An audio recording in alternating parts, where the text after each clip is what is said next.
you doing, everybody? Hello, everyone. I'm Jeff. I'm Jason.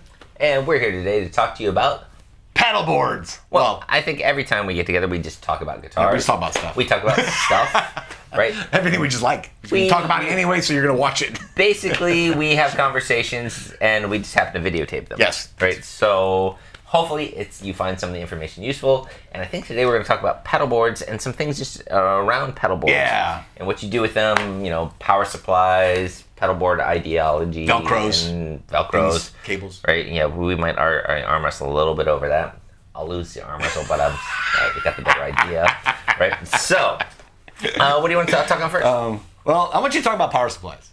Okay. Well, when it comes to any pedal board or anything audio, really fundamentally all audio at its core is modulated power. Yeah, figure that one out, folks. If you think about it. Power, yeah.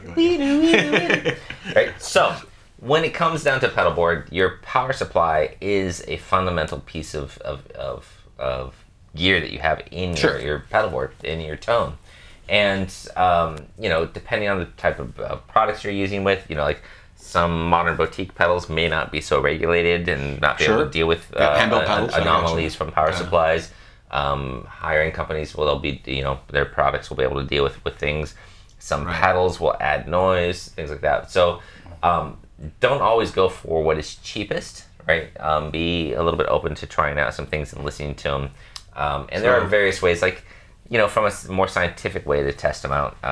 Like I'll put them into like a frequency analysis. Okay. And I'll put a shorted jack on it, on the input, and then change out the pedal board, the pedal supplies, and I can see the noise floor, I can see ringtones. Oh, wow, okay. Right, and you can see what's going on there. Okay. You're not going to do that at home, right? I'm not doing that. So, I don't know you guys, but buy reputable companies that you feel trustworthy of. Buy things that you.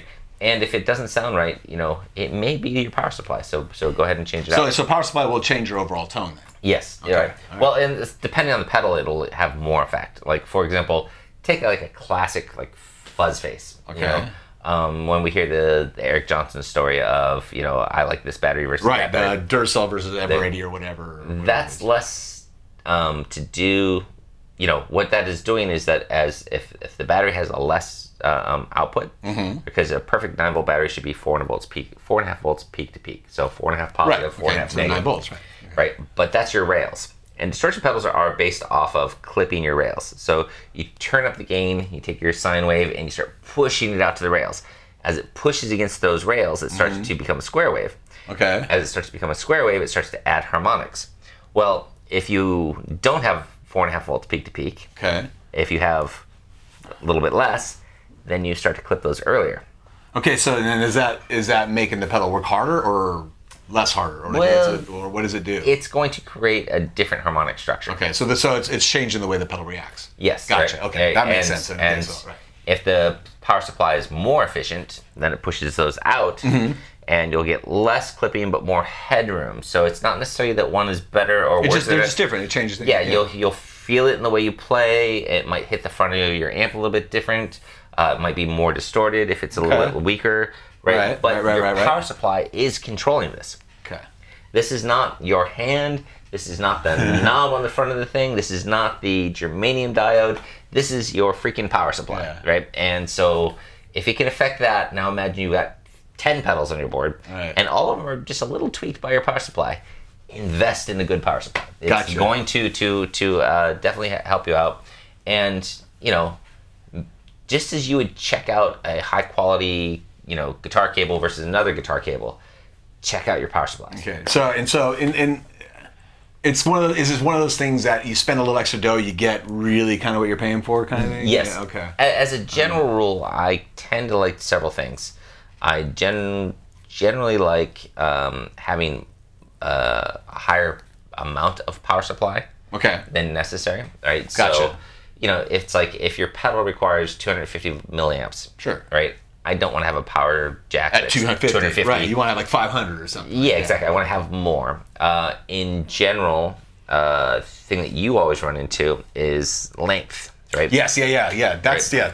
I'll mention that because the little tiny cable that runs 6 inches or 36 inches it becomes like basically a resistor on that Right, power. okay. So it's like it might work fine for a pedal this close, but it might start to struggle as you start to get out of distance, especially the daisy chain. Like but speaker even cables or guitar cables, you start losing your signal. So it can start to affect that as well. Yeah, because I experienced that with a power supply, but it had a pedal. The delay pedal was on the farthest end. It's a really big pedal board, and I had the longest cable I can get for the power supply, and it literally made that pedal not work. I couldn't turn it on or off. It wouldn't do anything. Right. But had you done the layout differently? Well, no, right. Yeah, as soon as I moved So to the short cable, it's totally fine because the distortion pedal works where it can handle that. Yes. Yeah, because it doesn't require as much. It's not sucking as much. Well, and pedals will react differently to a challenged power supply. A high-end digital pedal, if it doesn't have ample power supply, it may shut off. Gotcha. Right. Right. This is a digital pedal. Right. So, yeah. A classic old-school distortion pedal will just change the distortion character by that voltage rail being pulled in and out. Gotcha. Right. Okay. React. So they'll react differently Gotcha. depending on the type of thing that's going on there and stuff like that. So, try and power your digital, high milliamp requiring pedals first. Gotcha. Because it's one thing if it changes your tone. It's another if it doesn't work. Shut off. Right? Or it doesn't work. every hour it just kind of flickers on and off for a second, then comes back on. I don't know what's going on, right? Who wants that, right? Gotcha. So plan out and that kind of goes with planning your pedal board too, though. Yes. Because there's also that which we didn't talk about earlier, even, but the mentioning of the order of pedals too, which it makes sense. I still argue with some people's choices because it depends on what your goal is, but yeah. So. Yes, there are generally accepted norms. Sure. But they are not guidelines or rules. They're not rules, yeah, because a lot of people put their distortion early. Yes. Right. But if you're playing an amp that has distortion on it, then your distortion's the back end. So in theory, you can actually set a pedal board up like that too. It depends on what you like. If you like your effects post or pre-effect distortion. Well, yeah, it's like and also this is just a guidance from my experience is like there are things that we conceptualize and find very intuitive in our bedroom, right? Like for example, a delay that is post distortion. It's cleaner, it's clearer. Right. I can play through it better situation. Sure. Whether it's in the effects loop or after my biggest distortion. Right. Exactly. Either way, but a lot of our favorite players have it in front of a cranked Marshall, and that they didn't have a distortion pedal, right? And it sits in the mix in a different way. So don't take anything as a rule of thumb. It's just the way it is. It's just because I mean, Jimmy Page with what is he, Echoplex or whatever he used. I didn't even know effects loop. No, they didn't have an effects That's loop. what I'm saying. That's like it's right in the front, Right, even Randy. Randy Rhoads, all his stuff was all front end. Well, but he did have pedals. Yeah, but he's still using them. But he's still in the JC. Well, the Mark II Marshalls that had gain in it. Yes. Well, he was definitely getting half and half. Yeah, he had the right. It's like the amp was doing something, and also that's true. So he had kind of a little bit. Yeah, that's not a good example. It was a Distortion Plus. Distortion Plus. Yeah. So and just MXR EQ used for boost, I think. Right, and I think you and I and a lot of my friends, if you're using a phaser, will generally go phaser pre-distortion. Yes, phaser pre-distortion. Right, which is my favorite. Yeah. But at the same time, we always talk about like our favorite, phaser usage is Jimi Hendrix, which is a tape phaser or a tape flange. Yeah. And that was recorded after the amp. So that's after the fact. Post distortion. Yeah, that's way. Right? That's it. It's post recording almost, or during the recording. Yeah, but it's like if you pull up like a Boss PH1, right, or PH3 or whatever. It sounds much more like tape flange. Okay. It has that post distortion-y, high harmonic filtering moving. Okay, sure, right? I understand. But you pull up like a Phase 90, right. And that doesn't work in that situation. I see what you're saying. But it works as a great fattener pre-distortion. So don't... Eddie Van Halen. Yeah, totally. Eddie, yeah. So even though you can theorize it one way or another, it also depends on the brand of pedal. That's true too. Yeah, that's right. That's right. Brands are going to way matter because the fuzz face is going to sit way different than like a DS1 or an Amec, the Distortion Plus or something like that. Exactly, way different. Yeah. So there are no rules. But if I have to say anything generally, if I had to throw together a pedal board for any random individual, right, who I've never met, and they're like, I need, something that works, please. I don't know you, but this right? I don't know, right? It's like, it's probably going to be some type of phaser pre-distortion, some type of distortion pedal, right, followed by a delay. Yeah, so phaser would also fall under modulation, so you put modulation distortion? Well, yes. Like a chorus and stuff like that? Yes. Yeah, okay. Right, yeah. Most modulation I would generally throw there. Okay. In a pinch, not knowing the exact application. Gotcha. Okay. Well, good to know. Would you agree? Good to know. Yeah. I mean, I'm pedals to me. I don't know. I just throw shit around. That's the best for that. All I know is because I use gain out of my amps, I always put my pedal for boost last, or near last anyway, but before my delays. Yeah, I think you and I are both the same in that we generally run like a crunchy amp. Yeah, exactly. Right, yeah. And the pedal is a bring it up to gain, bring it up to 11. Solo, yes, exactly. Kind of thing. Yeah, thing. and that way I still want to hit the delay because I want the delay to respond. Yes. Yeah, but I usually don't hit the modulation that way. No, but there are those guys that are totally clean in the amp. Well, right. And they get all the distortion. Doing your AC30 or doing a twin or something like that, or a Fender Twin or a what's the other big one? You call an AC30 clean?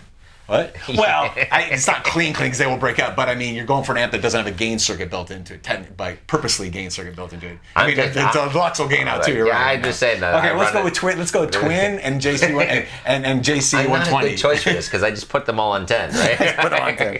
No, like or JC 120. Right. I mean, part of that Jack Black sound is often he's a twin, a dimed. Oh, right. Right. Which is also fun. Jack Black. Yeah. Really? Not Jack. Yeah. Oh, Jack White. Jack White. Yeah, the other one. Outside. Yeah. Right. Yeah, the other guy. Jack Black's more of acoustic. Yeah. I don't know about him as a guitar himself, a singer though. But anyway. Yeah. Oh hell yeah. Right. But Jack White. Yeah. Jack White. So that's what he's doing then.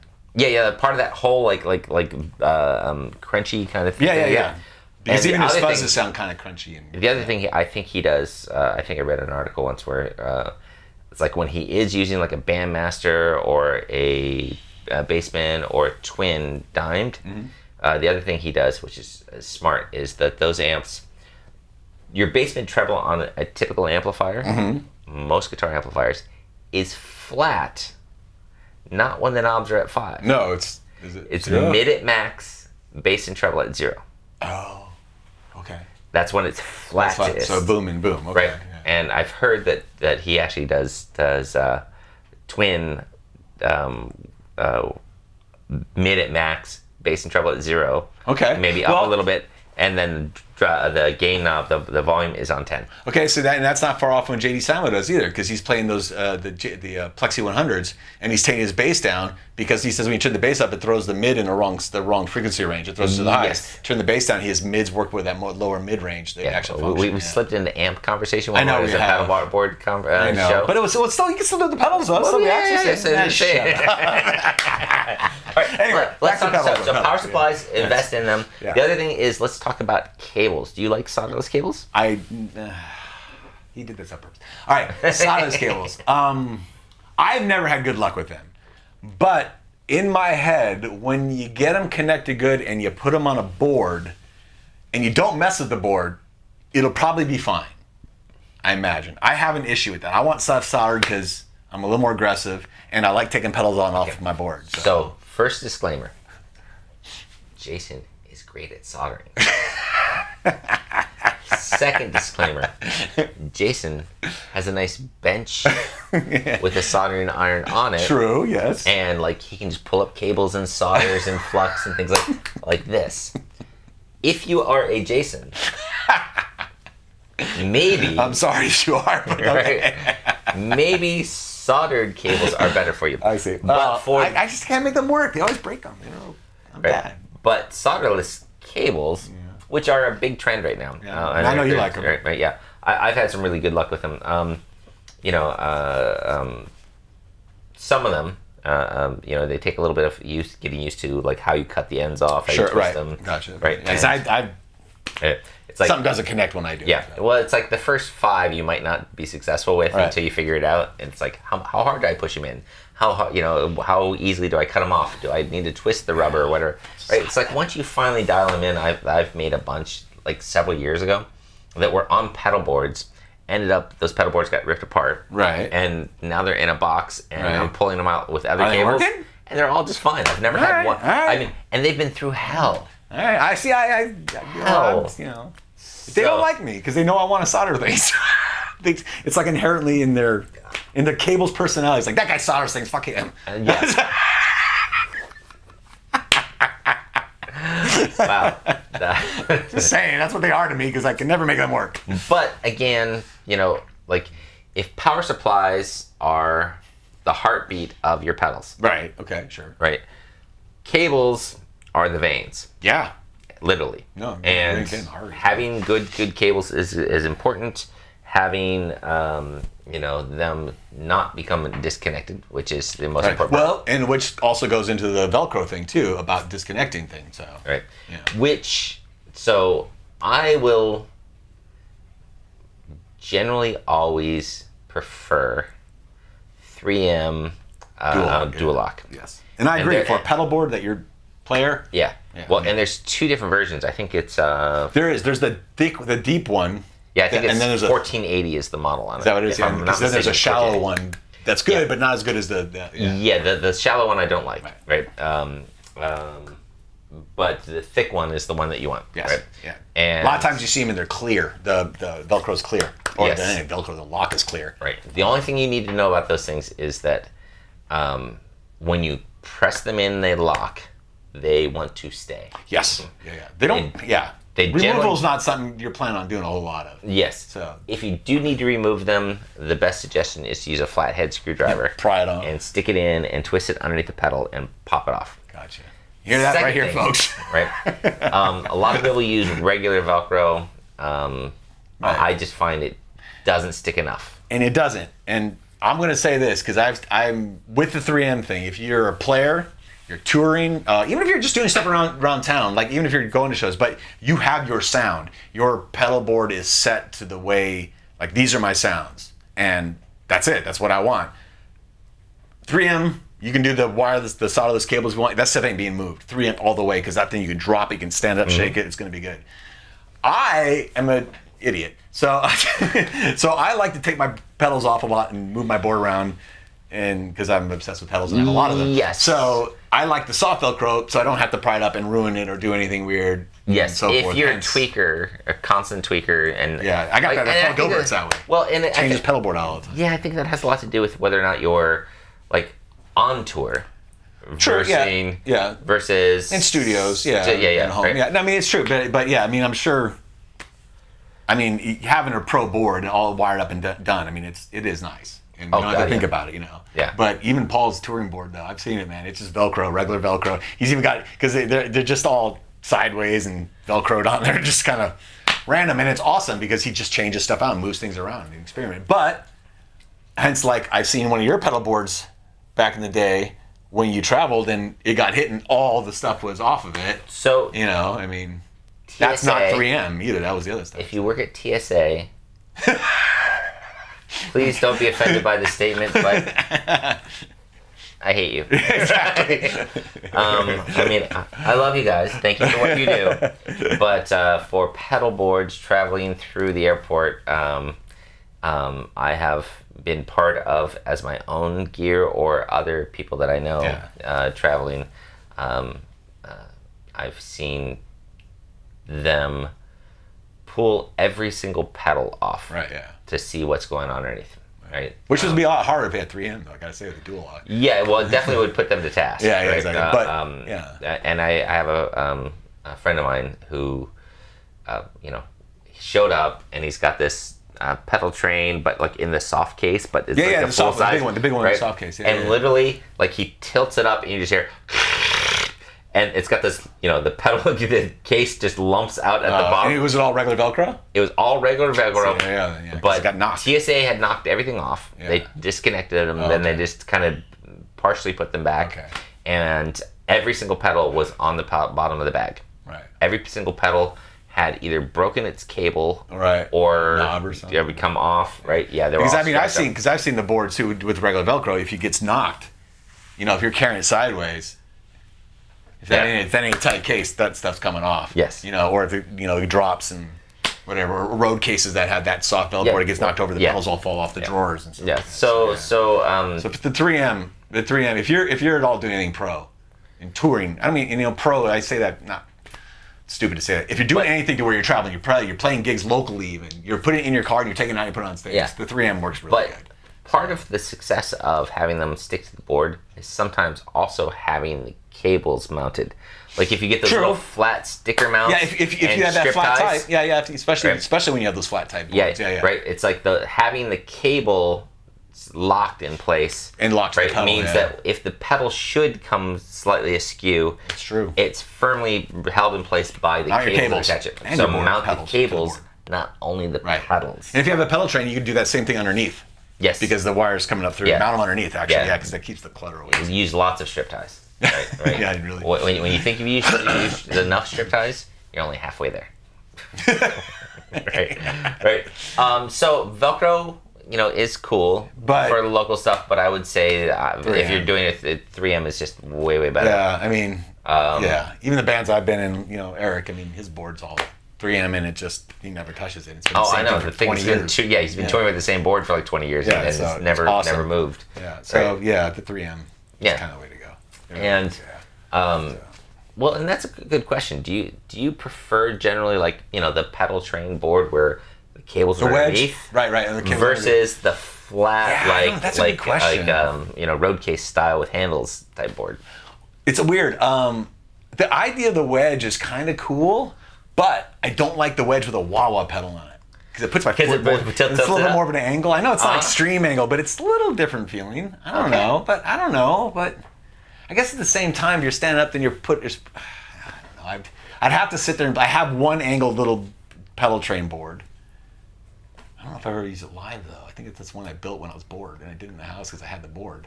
Because all my other ones are all flat. Yeah. Yeah. So I don't. See, I don't know. That's a good question. That's really thinking about it, huh? I guess the pedal train style, the ones where you can put the wires underneath, is nice for cleanliness. It's nice for cleanliness. Yeah. Right. And earlier I was showing you that Boss road the case, Boss one, right? Case, which it's a suitcase, but it's basically like pedal train style metalwork. Yeah. But it's got the suitcase attached to the bottom of it. Right. So you just pop the lid off the road case. You pop the top off, but every cable and everything it just lives inside underneath, so nothing gets bound on anything, nothing gets hung up on anything. So it's like, so that works. That's I kind of like that. Right. I'm gonna try that with. I think I'm gonna put some LED lights or something like that in there. Right. Or even just like an LED. Strobe or something like that. Until one day you go to tune your guitar and that lights on, you're like, I can't see anything. No, I'm just kidding. I'm kidding. What? You've never been in that gig situation before? Always. Oh, dude. Spots on this. Yeah, this is like, I can't see what's going on. Good times. Right. So, or I can't hear. Yeah, exactly. Right. But anyway, so that's some stuff on pedals, boards, and things like that we can talk about. So the nice thing about pedals is there is no rules. Yeah, I mean, that's it. Do what you want, but there's some things that take in consideration, like if you put a distortion before any pedal, it's going to hit that pedal harder. It might make it react. And just think about the common stuff. Yeah. Yeah, things that can react differently. Right. And just a couple comments on distortion pedals, right? Distortion pedals. What you got? Well, there's distortion pedals. I consider them, distortion pedals versus overdrive pedals versus fuzz pedals. Right. Okay. Sure. Yeah. Different structures. Distortion pedals are pedals that do their own gain. You can put them into a clean amp, plug them into a Roland JC120, and you'd be they are distortion. Yeah, exactly. Right? They can work with a regular amp, but in general, they are distortion pedals. Overdrive pedals, they, from anything from like a tube screamer to an OD1 to, whatever, a lot, those are pedals that work in conjunction, and I tend to like my amp already pushed a little bit into it. And, if you look at the frequency response, distortion pedals generally, like high gain distortion pedals, they have like a bit of a band pass pre-distortion. Okay. And then distort the crap out of it. Okay. Right. Overdrive pedals tend to not have that band pass. They tend to be more wide band and hit your amp more free. Okay. Interesting. You guys getting this? Fuzz pedals, in general, they roll off everything like 500 hertz and above, and then square wave the crap out of it. Okay. Right? And that's why the way they respond. Yeah. And what can be a bit of a challenge with them is that if you put them in front of a distorted amp, that roll off will make it sound like it's lost volume. But if it's a clean amp, it'll sound like a gained volume. Interesting. Because the way the harmonics work between. So it ends up fighting if you put too much. Yeah, right. So depending what your type of sound you want to, really think heavily about what you're going for because they can really accentuate what you're going for, or they can kind of detract depending what's going on. Right. So just because it's a brand that you've heard about and your friend has one, and they're like, they sound awesome, I want to sound like them. But he's playing through a completely different amp. Yes, it doesn't necessarily mean it's going to work for you. Gotcha. So that's just a quick thing on distortion pedals, because distortion pedals are mega fun, but you'll find I got a bunch of them. I got so many different types of distortion, boost, fuzzes, fuzz distortions, things that are and if it's not working for you, quickly turn the knobs the wrong way, right? And by that I mean it's like you grab like a metal zone. Metal zone is meant to be in front of a clean amp like a JC120. So it's preamp. It is a full preamp. Right. It is an amp in a tiny box, right? All the gain. My twin, put that in front of it. Boom. Done. Gotcha. Right.